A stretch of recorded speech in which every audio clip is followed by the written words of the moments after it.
Ես գնահատում եմ ձեր ներկայությունը, ուշանալու մասին լավ ասեցիք, որովհետև այսօր այդ իրավիճակը կար։ Ամեն դեպքում մինչև ֆրակցիայից ելույթ ունենալը ես փորձեմ արձագանքել նրան, ինչին երևի արձագանքել իմաստ չուներ։ Ձեր կողմից նշանակված տնտեսական հարցերի մշտական հանձնաժողովի նախագահն ասում է պետք է, տեղակալ, այո։ Պարոն Սիմոնյան, եթե ընդհատում են ավելացրեք, հա։ Վերականգնեք 27 վայրկյանը, պարոն Խաչատրյանի։ Ասում եմ պետք է պարտքի տնտեսական ազդեցությունը գնահատել, ասում եմ գիտությունների դոկտոր բերենք, գիտությունների դոկտոր բերել ինչ բան։ Բազմաթիվ մոդելներ կան, որոնք ասում են ինչպես պետք է գնահատել որևէ ազդեցություն, որևէ երևույթի հետևանքը, օրինակ կոնտրֆակտուալի մեթոդը կա։ Կան Մոդելյանի եւ Միլլերի օրենքները, որոնք ֆինանսավորման, արդյունավետությունն են, լավ կառուցվածքի փոփոխ մասին են խոսում։ Դա մասին է խոսքը, թե իմ բան չգիտեք, ոչինչ։ Դեռ ժամանակ կա, կլինի իհարկե տնտեսական պրակտիկ, գործնական աշխատանք է ձեզ սպասում, թե չէ մենակ թերթի սյունակագիրի ինչ։ Եվ մյուս հարցը Շատ ուրախ եմ, որ պարոն Գրիգորյանը ստեղա։ Պարոն Գրիգորյան, հիշում եք 17 թվականին Առաջին բանկի աշխատողներից մեկն էր մահացել, դուք եկել էիք Գյումրի։ Խոսում ենք, որ ինչ ծանր է սոցիալական իրավիճակը, որտեղ կան մարդիկ, որոնք շատ քիչ մի 100-200 հազար դրամի նուր քարտի վարկերը չեն կարողանում փակեն եւ նաեւ մարդ էլ չունեն, որ իրանցից պարտք խնդրեն։ Դասակարգվում են, ԴՀԿ եւ այլն։ Եվ դա գնահատում ենք որպես սոցիալական բարդ խնդիր։ Հիշում եք։ Շնորհակալություն։ Հիմա հիշացնեմ տեղակալի ասածը, ասում է դասակարգված վարկերը ժամկետանց վարկերը չեն կարող նվազել, որովհետեւ մարդը նույնիսկ եթե մահանում է, ինքը գալիս է։ Ուրեմն վարկառուների քանակ, այսինքն եթե մարդը մահանում է, իրա փոխարեն ինչ որ մեկը փակում է վարկը, դա դուրս չի գրվում։ Ոնց թե ոչ։ Այսինքն 1690 թվականից Barclays բանկը կա։ 300,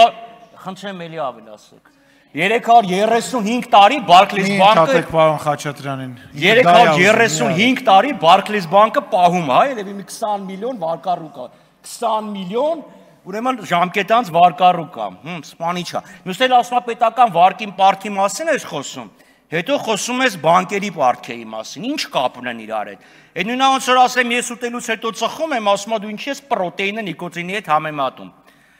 Անցած լինի։ Զելայնակիցներ, կառավարությունը հպարտորեն թվեր է ներկայացնում բարձր աճ, ցածր սղաճ, ներառականություն, զբաղվածություն եւ միջին աշխատավարձերի աճ եւ այլն։ Ամեն ինչ հրաշալի է, խաղաղության եւ բարեկեցության դար։ Ինչն է որ վատ է եղել, դա արտածին գործոնների հետևանքն է։ Քովիդ, արտաքին տնտեսական միջավայր կամ ինչպես հայտնի ֆիլմում է ասվում, ցիկլոններ եւ անտիցիկլոնների հետևանքն է։ Բայց դրանք էլ այդ ցիկլոններն ու անտիցիկլոնները կամ նախկիններից են մնացել, կամ ժողովրդավարական իշխանությունների դեմ սանձազերծած հիբրիդային պատերազմի դրսևորումներն են։ 26 թվականի բյուջետային ուղերձում կառավարությունը ներկայացրել իր հիմնական քաղաքատնտեսական նպատակը։ 26 թվականի պետական բյուջեի մասին օրենքի նախագծով ներկայացված բյուջեն միտված է լինելու հասարակությունն առավել երջանիկ եւ դիմականոն դարձնելուն, ապահովելով անվտանգ բարեկեցիկ միջավայր։ Այսինքն այսօր մարդիկ երջանիկ են, մյուս տարի ավելի երջանիկ են լինելու։ Երեք երբ աշխատանքի եւ սոցիալական հարցերի նախարարը անդրադառնալով դեմոգրաֆիական խնդիրներին ասում էր, որ երեխա ունենալու ընդունակ կամ միգուցե նա ցանկացող կանանց թիվը փոքր էր, այստեղ օթյակում համալսարանի ուսանողներ էին։ Մի տղա էր ընդամենը։ Գեղեցիկ աղջիկներ, երիտասարդ ու մի տղա։ Եվ երբ փողոցում քայլում ես, տեսնում ես այդ երևույթը, երիտասարդ աղջիկներ մենակ։ Իսկ գիտեք ինչու՞։ Որովհետև համարյա մի ամբողջ սերունդ այսօր երրաբլուրում է։ Եվ մյուս պանթեոններում է։ Չեք ուզում լսեք, բայց լսեք, որտեվ դա է իրականությունը, պարոն Ղահարամանյան։ Դա է իրականությունը, եւ այն պատերազմը չկանխվեց։ Ինչու մենք չգնացինք զիջումների մինչև 44 օրյա պատերազմը, որը միակ պատերազմից խուսափելու միակ հնարավորությունն էր։ Դրա առանցքային պատճառն այն էր, որ այդ զիջումների արդյունքում մեր ունեցած բոլոր սպառնալիքները եւ կախվածությունները մեծանալու էին։ Հիշում եք տեքստը։ Հետաքրքիր տրամաբանություն է։ Այսինքն եթե իշխանությունը զիջման գնար, Ադրբեջանը պետք է ասեր ոչ։ Այսինքն Ադրբեջանին պետք էր հազարավոր զոհեր, հա? Հազարավոր զոհեր էին պետք։ Եթե առանց զոհերի Հայաստանի զիջումը չէին ընդունի, գիժեին, ուրեմն հիմա իրան կպարտվեին, հա իրան զոհեր պետք։ Այնպես որ ինչքան էլ ֆեստիվալներ կազմակերպեք, ոչ կորուստի ցավը կարողանաք մոռացության տալ, ոչ էլ այդ կորուստների հետևանքները կարողանաք, նաև ժողովրդագրական հետևանքները կարողանաք չեզոքացնել։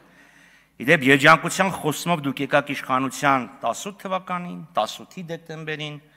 հիշում եք Ժան-Ժակ Ռուսո, մենախոսություն, Փարիզ, քաղաքացիական պայմանագիր, այնպես որ խնդրում եմ էլի երջանկության մասին մի խոսեք, հետևանքները ծանր են լինում։ Բյուջետային ուղերձում Նիկոլ Փաշինյանը գրում է. օգոստոսի 8-ին Վաշինգտոնում ստորագրված հռչակագրով Հայաստանի եւ Ադրբեջանի միջև խաղաղություն հաստատվել։ Խաղաղությունը հրադադարի հետ մի համեմատեք, մի խառնեք։ Խաղաղություն չի լինում, երբ թշնամական զորքերը քո տարածքում են։ Խաղաղություն չի լինում, երբ թշնամին միջամտում է քո ներքին գործերին։ Խաղաղություն չի լինում, երբ թշնամին անդադ նոր պահանջներ է դնում։ Ամենաթարմ օրինակը Ալիևը խոսում է ինչ-որ անհասկանալի անով լճի մասին ու երեք հանկարծ պարզում է, որ արտահերթ դելիմիտացիա է մեզ սպասում։ Միգուցե արտահերթ դելիմիտացիան սահմանազատումը ջերմուկից սկսեինք։ Կամ երասխ սադարակ սահմանային հատվածից լավ գոնե միաժամանակ անեինք։ Այդքան սահմանազատող չկա, տարբեր խմբեր են, չէ՞ գործում։ Թե ընդհանրապես մի հոգյան էլ էս երկու օրա բյուլետենի մեջ չի կարող։ Բյուջեի ուղերձ բացատրագրում նշված է, որ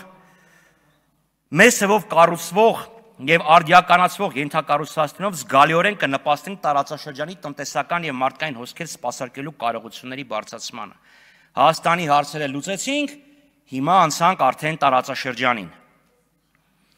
Ակնհայտ է, որ խոսքը վերաբերում է Թուրքիա-Ադրբեջան անխոչնդոտ երթևեկին։ Սելայանակիցներ։ Նույնիսկ եթե թրիփը աշխարհի լավագույն ճանապարհը լինի, լավագույն ասֆալտով, բետոնով, չգիտեմ ինչով ուզում եք լինի, միևնույն այն չի լուծում Հայաստանի ապաշրջափակման հարցը։ Եթե չշահագործվի երասխ սադարակ երկաթուղին կամ ավտոմոբիլային ճանապարհը, Նախիջևանով Հայաստան ճանապարհը էլ չի գործի։ Չկա, նայեք քարտեզին։ Չեմ խոսում արդեն Հայաստանի ապաշրջափակման մասին։ Նայեք քարտեզին ու նայեք բյուջեի նախագծին, ես այդ հարցը տվել եմ պարոն Խուդասյանին, ցավոք այստեղ չի։